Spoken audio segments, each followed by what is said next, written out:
Olá, seja bem-vindo, seja bem-vinda ao canal Mini Curso Literatura do SEAD, Centro de Educação Aberta e à Distância da UFP. Sou o professor Antônio Neves, de Literatura Brasileira Contemporânea, e tratarei com vocês na aula de hoje acerca das vanguardas europeias, movimentos artísticos literários ocorridos na Europa e que influenciaram fortemente a literatura brasileira, sobretudo o movimento modernista no Brasil. Vamos iniciar? Trago agora os objetivos da aula de hoje, que são conhecer o contexto histórico e político das vanguardas europeias, reconhecer os aspectos literários das vanguardas europeias e distinguir as correntes de vanguardas, evidenciando seus principais autores e obras. Então, pessoal, o contexto histórico e político dos movimentos vanguardistas.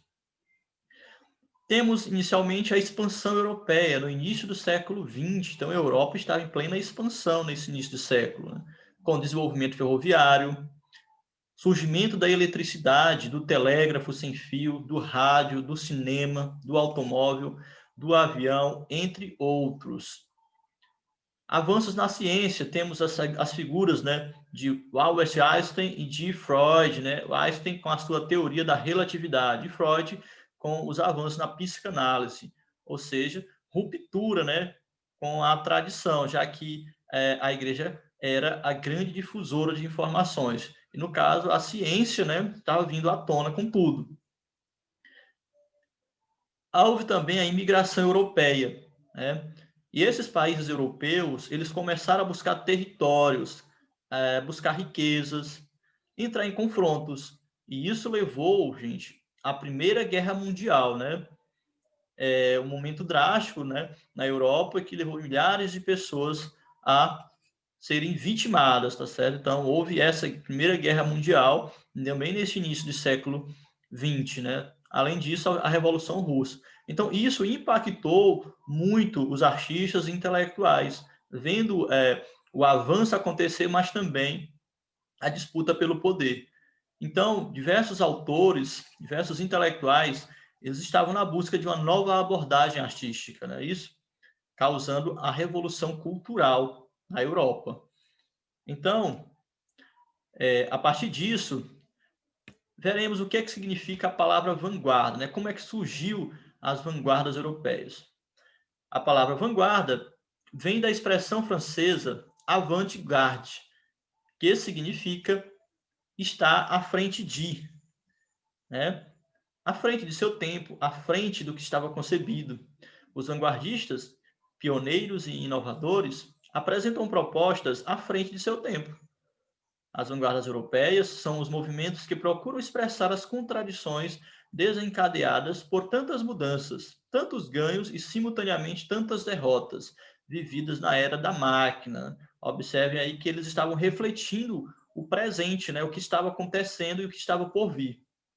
Aqui abaixo temos a imagem do avanço da eletricidade, chegada da eletricidade e também a triste Primeira Guerra Mundial, a disputa entre essas superpotências, isso. Então, os artistas intelectuais estavam refletindo o momento, para propor essas inovações chamadas vanguardas europeias. Passando adiante, veremos que o conceito de arte e de beleza e outras noções artísticas, eles foram completamente transformados, Os museus, as bibliotecas, as academias são alvos constantes das vanguardas, tanto quanto as formas fixas, como o soneto, a rima e a métrica regulares, a linguagem dicionarizante e discursiva das tendências poéticas tradicionais. Mais à frente, veremos os movimentos vanguardistas e a sua crítica aos modelos impostos, inclusive a tradição clássica, tá certo?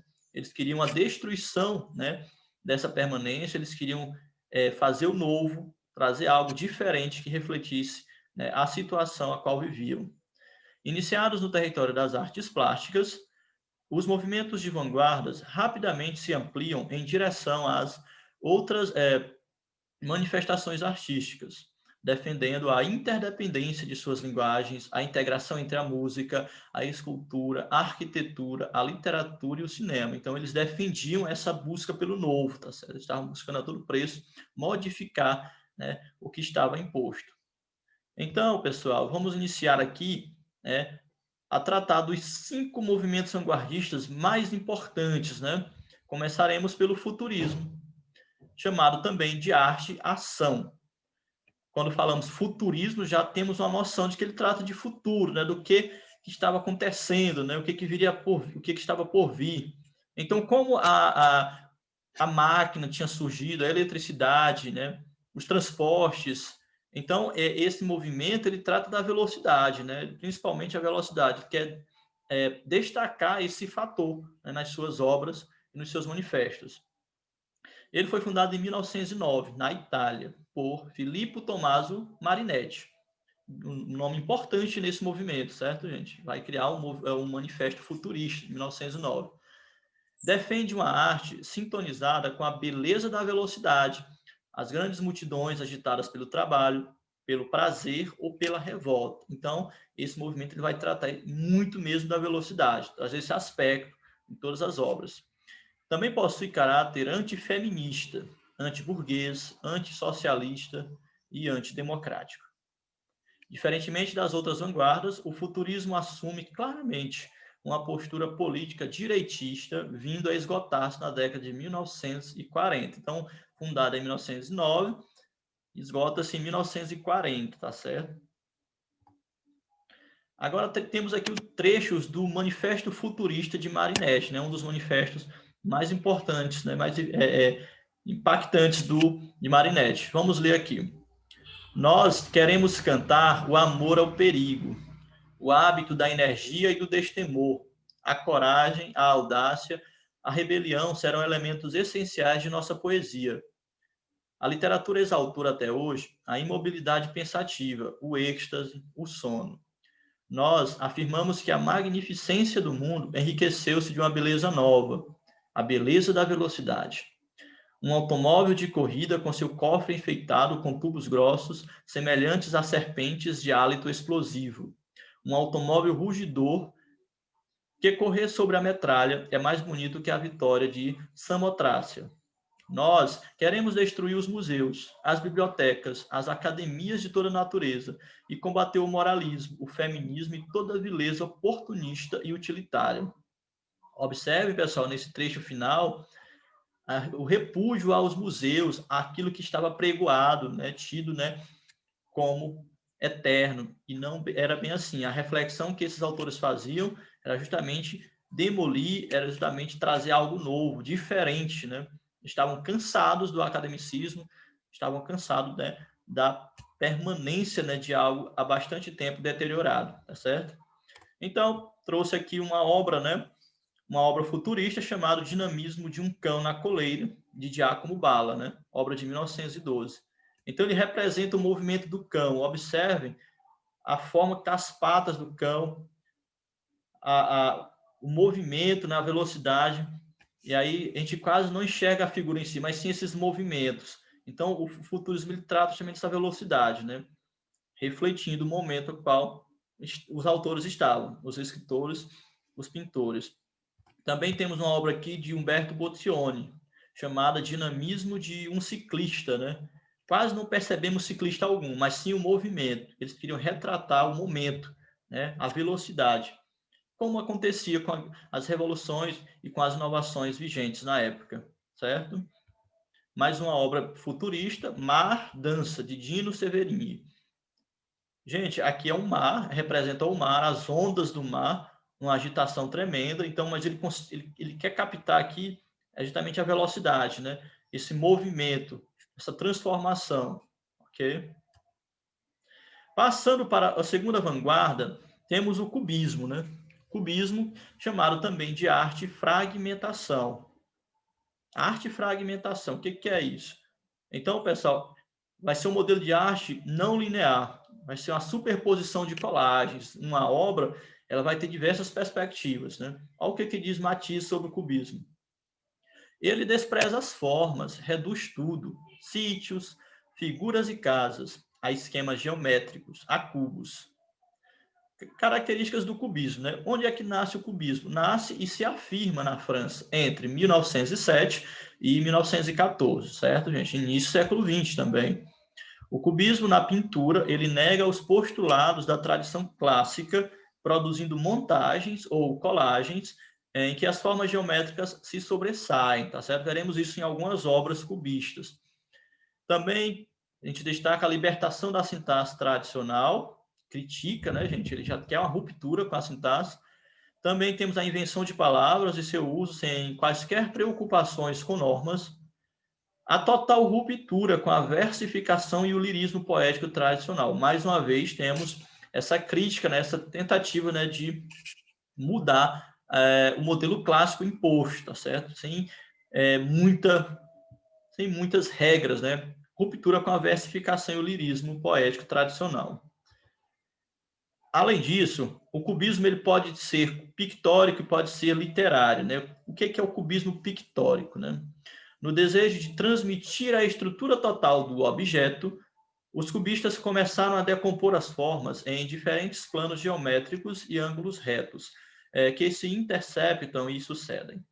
Tentavam sugerir a representação do objeto sob todos os seus aspectos, de face e perfil. Em suma, na sua totalidade. É como se tivesse sido contemplado sob ângulos de visão ou tivéssemos dado uma volta em seu derredor. Gilberto Mendonça Teles. E o cubismo literário? O sistema poético de subjetivização e desintegração da realidade. Uma poesia cujas características são o ilogismo, não tem lógica, o humor, o anti-intelectualismo, o instantaneísmo, a simultaneidade e uma linguagem predominantemente nominal e mais ou menos caótica. Observem como é difícil, né, esse cubismo literário, como é diferente, certo? Principais nomes do cubismo. Na pintura temos Pablo Picasso, Leher, André de Leite, Juan Gris e George Braque. Na literatura tem o destaque de Guillaume Apollinaire. Temos duas obras aqui cubistas, né? À esquerda temos o quadro Guernica, de Pablo Picasso, né? Atentem bem como que é perceptível, né, as colagens que ele fez, né, para representar as personagens, figuras, animais, tudo misturado, né? Sem uma linearidade, mas sim uma sobreposta à outra, criando várias perspectivas, né? A gente pode começar da direita para a esquerda, observando atentamente, né, o que cada personagem está expressando, né? As formas, elas têm formatos geométricos, tá bom, gente? E do lado direito temos o poema concreto de Guillaume Apollinaire, né? Que reflete muito bem, traz à tona uma figura imponente, né? Uma torre em determinado país, né? Que é a Torre Eiffel, né?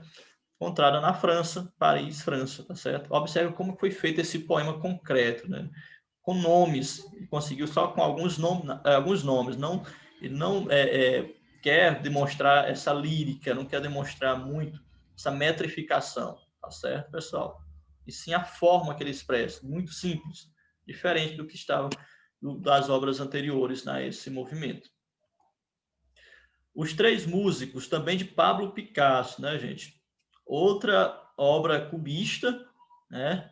E retrata muito bem esse modelo que o cubismo incorpora, né? Diferentemente, né? É fragmentada a obra, tá certo?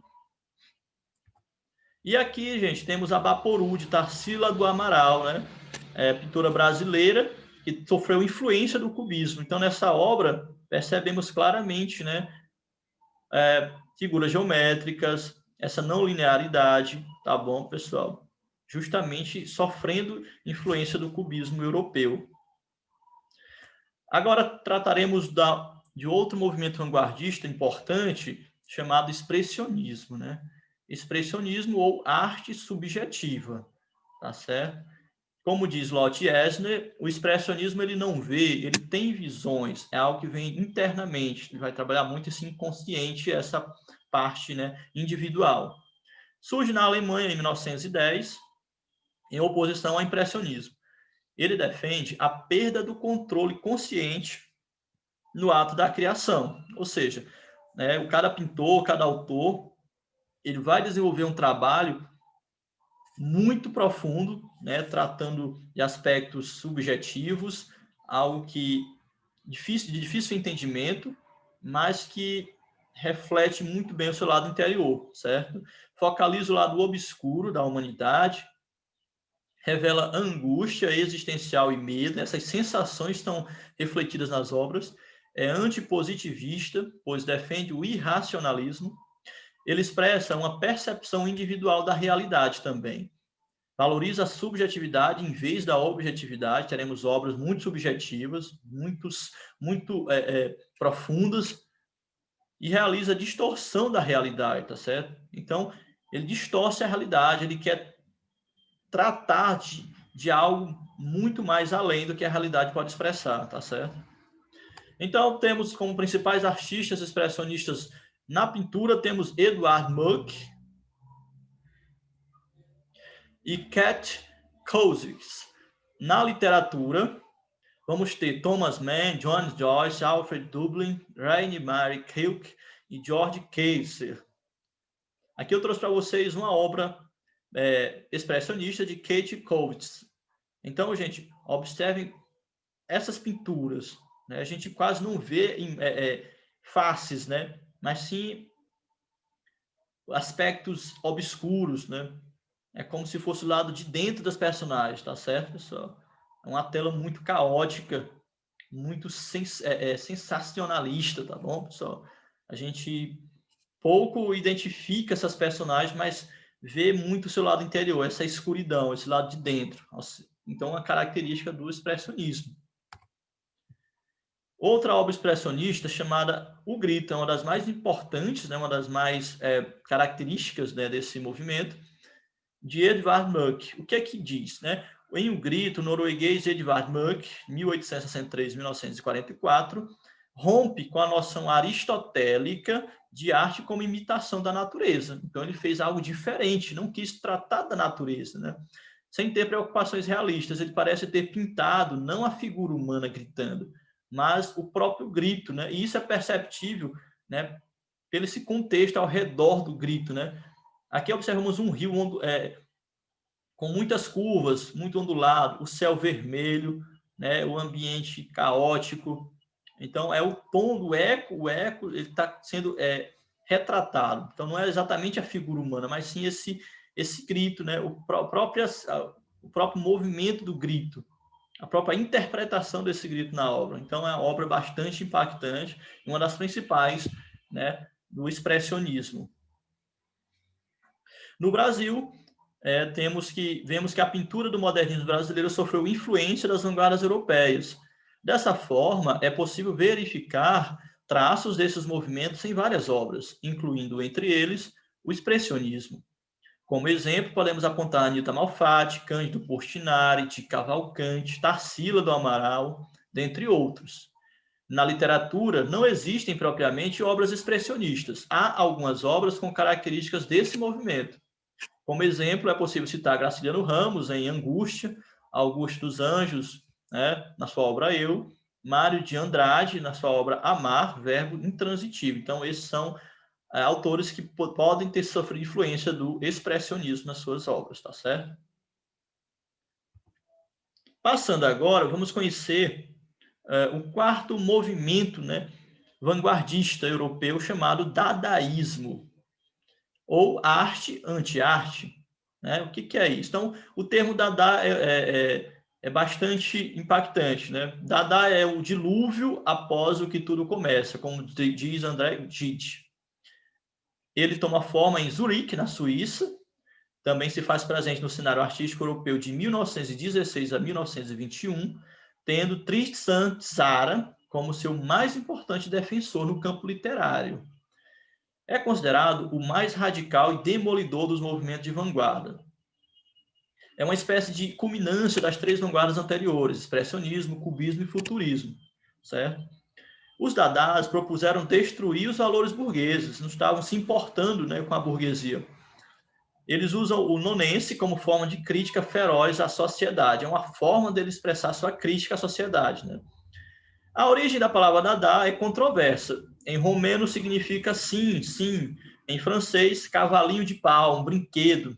Para Tristan Tzara, ele não significa nada e por isso teria sido adotado. Então, não queriam dizer nada com aquela arte, mas ao mesmo tempo era uma forte crítica, né? Crítica à burguesia, crítica aos valores, né? Até então impostos. E seguiam sim, né? Os movimentos anteriores. Aqui temos um trabalho dadaísta, né? De como fazer um poema dadaísta. Observem só. Tristan Tzara, o principal fundador do dadaísmo, criou uma espécie de tutorial ensinando as pessoas a criarem um poema dadaísta. Confira quais são os passos. Primeiro passo. Em um jornal, procure um texto do tamanho que você deseja que seja o seu poema. Com a ajuda de uma tesoura, recorte.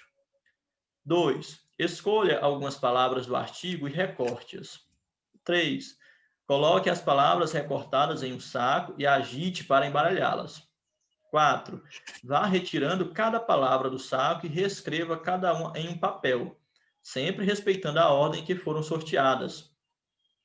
E 5. Depois de retirar e escrever cada uma das palavras, você terá o seu poema. Como resultado, você terá um poema único, mesmo que seja incompreendido pelas outras pessoas. A intenção do dadaísmo é deixar de lado o significado das palavras, dar maior atenção para a sua sonoridade. Perceberam, pessoal, como esse movimento ele é totalmente anti-arte mesmo, né? Então, ele não quer dizer nada, mas ao mesmo tempo significa muito, né? Ele tem um significado muito nítido de crítica. Ele quer mudança, né? Ele está refletindo também o tempo presente, tá certo? Aqui temos uma obra dadaísta chamada Roda de Bicicleta, de Marcel Duchamp. Né? Vemos um banco, sobre ele temos uma roda, né, anexada. Então, o banco, como está ocupado, não serve, né, para que as pessoas sentem. Né? E a roda também, como está pregada no banco, não consegue rodar. Percebam aí que não tem sentido, né? Um está sobre o outro, tá certo? Então, também é uma arte dadaísta, né? Essa crítica tem grande significado. Partimos agora para o quinto movimento vanguardista, né? Mais importante, que é o surrealismo, ou a arte onírica, a arte do sonho, né?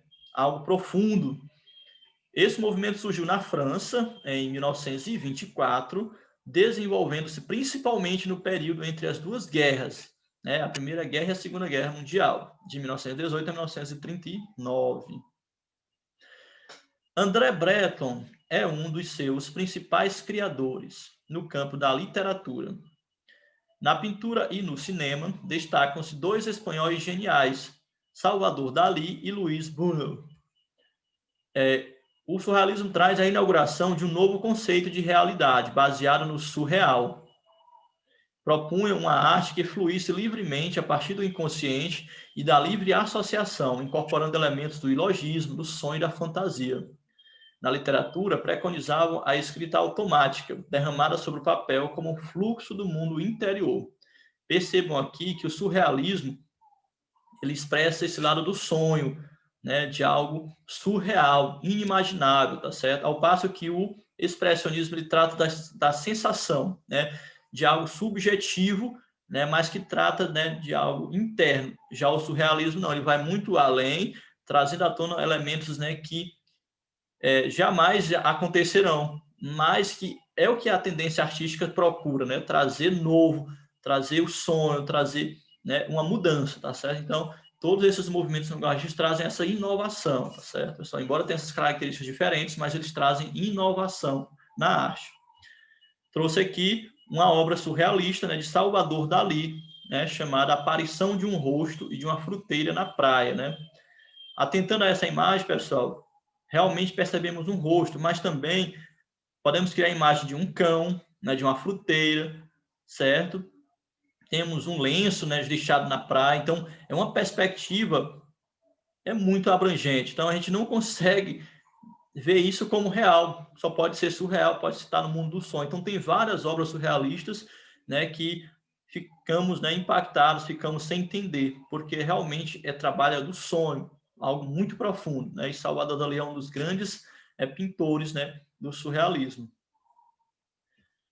Certo, pessoal? Então, vimos até agora, né, pessoal, começamos lá pelo futurismo, cubismo, passamos para o expressionismo, dadaísmo, chegamos ao surrealismo, tá certo? Futurismo, destacando a velocidade, né, a máquina, as inovações, também criticando os museus, promovendo uma mudança, né, na gramática, na sintaxe, certo? O cubismo, trazendo a fragmentação da arte, os aspectos da colagem, tá certo? As formas geométricas nas suas obras, também criticando o arcaísmo e querendo a ruptura com a tradição clássica, tá certo? E aí o expressionismo trazendo esse mundo subjetivo, tentando evidenciar a sensação, né, o que o ser humano tem de tão interno, né, trazendo essa sensação, refletindo não a pessoa, mas sim o que ela sente, certo? O dadaísmo é a arte da anti-arte, né? Uma arte totalmente alheia ao que estava acontecendo, não significava nada, mas ao mesmo tempo criticava o que estava imposto, certo? Nas suas obras percebemos isso, essa parada, né, das transformações europeias, né? E aí o surrealismo tratando do onírico, do sonho, né, do inimaginável, tá certo? Nas suas obras e na literatura também modificando a linguagem, na realidade, as formas tradicionais de escrita, tá certo? De interpretação. E agora, pessoal, trouxe aqui uns exercícios sobre vanguardas europeias. Eu quero muito a ajuda de vocês para que a gente possa fixar o assunto, né, desenvolvido até aqui. Primeira questão, pessoal. Sobre as vanguardas europeias, é correto afirmar, exceto. Então, temos 4 alternativas corretas e apenas uma incorreta, devemos encontrá-la. O que diz a letra A? Entre suas principais manifestações estão o cubismo, o futurismo, o expressionismo, o dadaísmo e o surrealismo, todos surgidos na Europa no início do século XX, né? Acabamos de explicar isso, então essa alternativa está correta, não é isso, pessoal? Na letra B, as tendências literárias que compuseram as vanguardas europeias estavam unidas por um único projetor artístico, cuja proposta era de retomar os ideais clássicos nas artes e na literatura. Será, gente? Se eles queriam retomar os ideais clássicos, vimos muito foi crítica, né? Crítica a esse modelo único, né, de arte. Então, essa alternativa aqui não está correta, certo? Mas vamos passar para a letra C. As vanguardas europeias influenciaram as artes no mundo ocidental de maneira contundente. No Brasil, as inovações nas artes e na literatura ficaram conhecidas como modernismo. Como eu falei no início da aula, pessoal, o modernismo foi o movimento literário brasileiro que mais sofreu influência, né, das vanguardas europeias. Tá certo? Então, a alternativa C está correta. Na letra D, a palavra vanguarda tem origem no francês, avant-garde, que significa o que marcha na frente, ou seja, as correntes de vanguarda antecipavam o futuro com suas práticas artísticas inovadoras e nada convencionais. Vimos isso também, não é isso? Então, a letra D está correta. Na letra E, não havia um projeto artístico em comum que agregasse os artistas de vanguarda em torno de uma única proposta. Contudo, estavam unidos por uma mesma causa, a de inovar as artes e romper com os padrões clássicos vigentes, né? Percebemos que cada movimento vanguardista tem uma forma de tratar a arte, mas, ao mesmo tempo, eles queriam romper com os padrões clássicos vigentes, não é isso, pessoal? A letra E está correta. Então, a única alternativa incorreta, vamos ver qual é o gabarito aqui. Letra B. As tendências literárias que compuseram as vanguardas europeias estavam unidas por um único projeto artístico, cuja proposta era de retomar os ideais clássicos nas artes e na literatura. Muito bem, pessoal. Vejo que vocês compreenderam. Passando para a próxima questão. Sobre o futurismo, estão corretas as seguintes alternativas. Primeira, no Brasil, todas as tendências de vanguarda foram chamadas de modernismo, que equivale ao futurismo para os italianos e ao expressionismo para os alemães. 2. Na literatura brasileira, seus principais representantes foram Manuel Bandeira e Augusto Frederico Schmidt, que se apropriaram de ideais futuristas para a realização de uma escrita automática e telegráfica. 3. O futurismo difundiu-se por meio de manifestos e conferências, encontrando na literatura seu meio ideal de realização artística. 4. Entre suas principais características estão a decomposição das figuras em formas geométricas, a não retratação da realidade de forma real, realidade fragmentada, a não utilização da perspectiva e tridimensionalidade e o uso do humor. Novamente, sobre o futurismo, né? Foi o primeiro movimento que vimos, que é a arte e a ação. Será se a primeira alternativa está certa? No Brasil, todas as tendências de vanguarda foram chamadas de modernismo, que equivale ao futurismo para os italianos e ao expressionismo para os alemães, né? O movimento modernista, né, que teve início a partir da Semana de Arte Moderna de 22, ele propunha inovação na arte, né? Então, com certeza, foi fortemente influenciado por todas as vanguardas. Então, pessoal, a primeira está correta, não é isso? Na segunda, na literatura brasileira, seus principais representantes foram Manuel Bandeira e Augusto Frederico Schmidt, que se apropriaram de ideais futuristas para a realização de uma escrita automática e telegráfica. Augusto Frederico Schmidt está incorreto, pessoal. A segunda não tem lógica, tá certo? Então, a gente já elimina. Terceira, o futurismo difundiu-se por meio de manifestos e conferências, encontrando na literatura seu meio ideal de realização artística. Lembrem-se que nós lemos até um dos principais manifestos futuristas, né? Isso de Marinetti, de 1909. Então, com certeza, o futurismo ele teve, sim, difundido por manifestos e conferências. Então, a primeira e a terceira estão corretas por enquanto. E a quarta? Entre suas principais características estão a decomposição das figuras em formas geométricas. Formas geométricas não é futurismo, né? Temos o movimento que? Cubista. Então, já eliminamos a quarta. Então, vamos ver o gabarito. Apenas a 1 e a 3 estão corretas, tá certo, pessoal? Estão mandando bem. Passando para a terceira questão que caiu no Enem de 2010. Temos um quadro de Tarsila do Amaral, né? Pintura brasileira, chamado O Mamoeiro, né? Observamos as formas que ela produziu, né, esse quadro. Vamos para o enunciado da questão. O modernismo brasileiro teve forte influência das vanguardas europeias, isso é verdade. A partir da Semana de Arte Moderna, esses conceitos passaram a fazer parte da arte brasileira definitivamente. Tomando como referência o quadro O Mamoeiro, identifica-se que, nas artes plásticas, letra A imagem passa a valer mais que as formas vanguardistas. Letra B, a forma estética ganha linhas retas e valoriza o cotidiano. Letra C, natureza passa a ser admirada como espaço utópico. Letra D, a imagem privilegia uma ação moderna, industrializada. Letra E, forma apresenta contornos e detalhes humanos, não é isso? A Tarsila do Amaral, pessoal, ela sofreu influência do expressionismo, né? Sofreu influência do cubismo. Então, esse quadro Mamoeiro, ele identifica-se que nas artes plásticas a imagem passa a valer mais que as formas vanguardistas. Formas vanguardistas? Incorreto, né, pessoal? Letra B, a forma estética, o modelo como a arte é concebida, ela ganha linhas retas e valoriza o cotidiano. O que vocês observam na imagem? Vemos uma mãe com seus 2 filhos atravessando uma ponte, né, indo em direção à sua casa, né? Isso não é um aspecto cotidiano. E a forma estética, né? Como que está desenhada a obra? Observe que tem as formas geométricas, né, gente? Muito cubismo. Então, a letra B tem uma tendência a estar certa. Vamos para a letra C. A natureza passa a ser admirada como espaço utópico? Será, pessoal? Utópico? Utopia? Sonho? Não. Letra D. A imagem privilegia uma ação moderna industrializada. Vocês estão vendo uma ação moderna industrializada? Eu não estou vendo. A letra D. A forma apresenta contornos e detalhes humanos, né? Será que só é o humano que é representado na obra? Não. Qual o gabarito, pessoal? Letra B. Forma estética, ganha linhas retas e valoriza o cotidiano, certo? Acertaram mais uma. Tem mais, pessoal. Vamos partir para a quarta questão.